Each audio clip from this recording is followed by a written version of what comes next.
Essa é a crítica de Nomadland, dirigida por Chloe Zhao. Mas antes da gente começar a nossa crítica, eu preciso avisar que a minha parte está completamente contaminada por outras duas que eu li. Por que eu fiz isso? Porque logo depois que a gente terminou de assistir Nomadland, eu fiquei muito incomodado. O filme é muito bom, ele tem imagens lindas, a fotografia tá bacana, eu não tô falando só da paisagem, a direção da Chloe tá bacana, a Frances McDormand tá arrasando, como ela geralmente arrasa, mas tinha algo ali que tava, tipo, martelando, assim. Eu falando, caramba, que negócio estranho, tá muito esquisito, tem algo que tá meio fora do lugar. E aí eu fui buscar outras referências que pudessem me ajudar a clarear essas ideias e encontrei duas análises que eram justamente sobre esse aspecto que mais me incomodava, que era como o capitalismo é retratado em Nomadland. E elas são o problema de Nomadland com o trabalho de freelas, isso aqui eu traduzi mais ou menos porcamente, é mais ou menos essa ideia do gig workers, né? Gig labor,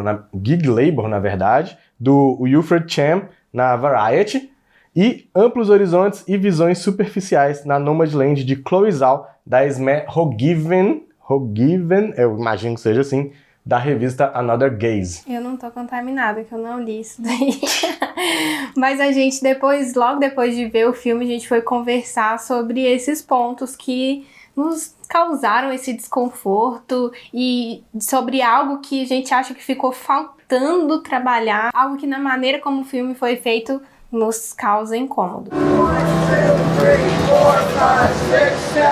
Vou reforçar o que eu disse no começo do vídeo, o filme é muito bem feito, é espetacularmente bem feito, e talvez seja justamente esse fator dele ser tão muito bem feitinho que me incomoda mais. E a gente vai chegar lá. É inegável que Nomadland é um filme muito bonito. A Chloe Zhao tá arrecadando vários prêmios e arrecadou indicações também ao Oscar, merecidamente, é óbvio. Mas tá aí um problema. O filme parece ser formatado pra gente olhar para aquelas pessoas e pensar que sorte a nossa, pelo menos a gente não tá nessa situação. A fotografia do filme é outro ponto alto, eu não tô falando das paisagens, como eu já comecei falando no vídeo na abertura, né? Inclusive elas ressaltam muito desse vazio que aí no caso as paisagens mesmo, né, ressaltam muito do vazio que a Fern, interpretada pela Frances McDormand, tenta preencher incansavelmente durante a sua jornada no filme, já que ela perdeu o marido e está tentando encontrar uma razão de vida. Após a fábrica em que ele trabalhava fechar e acabar com a cidade inteira onde eles viviam. E um dos grandes problemas de Nomadland é justamente quando o filme precisa se aprofundar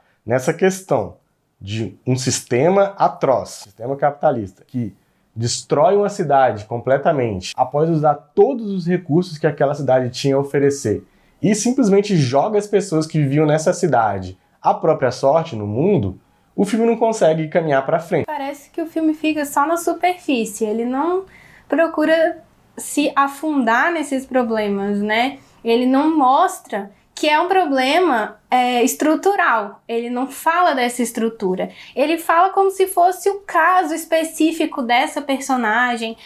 Com ela aconteceu isso. Até tem um ensaio, no começo a gente acha que ele vai se aprofundar nisso. Quando ela começa a trabalhar, a fazer os bicos, né? Na verdade, na Amazon, a gente pensa, nossa, vai vir um negócio. E aí não vem. E eu não creio que seja um problema de expectativa e nem de apontar o que o filme deveria ser, porque isso seria impossível, né? Mas é uma questão dentro do próprio filme mesmo. Ele apresenta pontos que ele se propõe a discutir sem se aprofundar. Ele nunca entra de cabeça nessas questões trabalhistas, nessas questões do capitalismo, nessas questões de um Estado que abandona idosos a ficarem sobrevivendo em vans peregrinando pelo país, né? Para mim ficou a sensação de que é um filme sobre como a gente poderia humanizar o capitalismo, que é basicamente uma impossibilidade desde já. Não existe como se humanizar um sistema cujo cerne é justamente transformar as pessoas em coisas para poder conseguir explorar essas pessoas, né? Um exemplo do fato dele apresentar essas questões, mas não se aprofundar nelas, é essa da falta de auxílio para pessoas que estão na situação da Fern ou daquelas outras companheiras dela, outras amigas. Tem a Fern indo lá na assistência social, tentando conversar, então a gente já é apresentado a esse problema, a essa questão. Mas depois ela vai lá para aquele para aquele acampamento, para aquela reunião de pessoas nômades. E aí fica mostrando a história deles como umas histórias de superação. A amiga dela que tem um câncer e quer chegar no Alasca. Então é uma maneira meio que de humanizar realmente, de como que a gente vai procurar a solução para isso? Cada um vai romper os seus limites, as suas barreiras, vamos chegar onde a gente quer e tal, e não é bem assim. O filme apresenta as soluções sempre vindo dessas coisas individuais. O filme, são as pessoas que precisam sempre dar um jeito de sair daquela situação em que elas foram jogadas, né? O próprio romance que ela tem, como o cara resolve a situação? Indo morar com o filho, que ele não foi tão presente. Mas aí ali tá resolvida a situação dele, basicamente. Outro ponto que enfraquece bastante o filme pra mim é a ambiguidade da personagem da Fern. Primeiro porque ela é um personagem fictício. Ela é a única personagem fictícia dessa história que é rodeada de pessoas reais, né?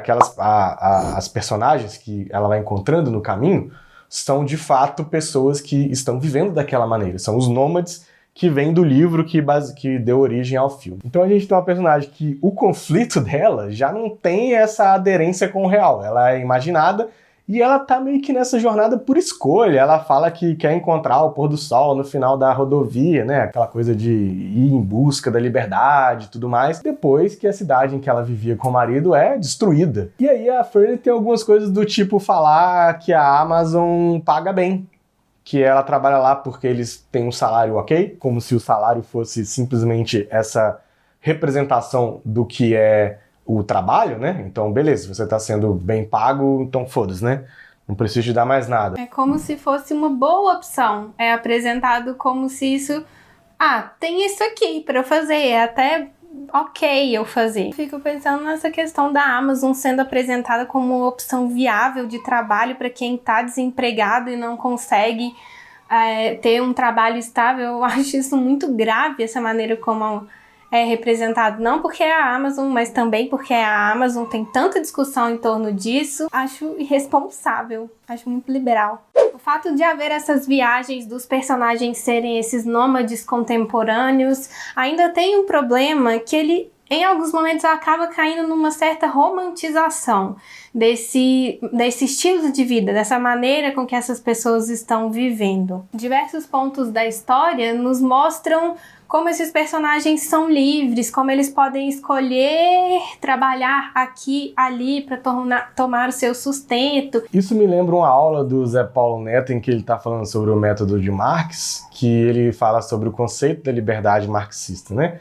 Que é a escolha entre duas possibilidades concretas, né? E não essa coisa abstrata de, a gente é livre. Ele até citou o exemplo da viagem para Paris. Vai ter o feriado, por que vocês não vão para Paris? Né? Vocês são livres, vocês vivem num país livre, vocês são livres, por que vocês não vão para Paris? Vocês não têm dinheiro. Essa liberdade de escolha que dão a essas pessoas, né, que o Estado dá e que o sistema empresarial capitalista dá, na verdade é uma escolha entre você quer ganhar $5 por hora trabalhando no acampamento ou 4 trabalhando no chapeiro aqui.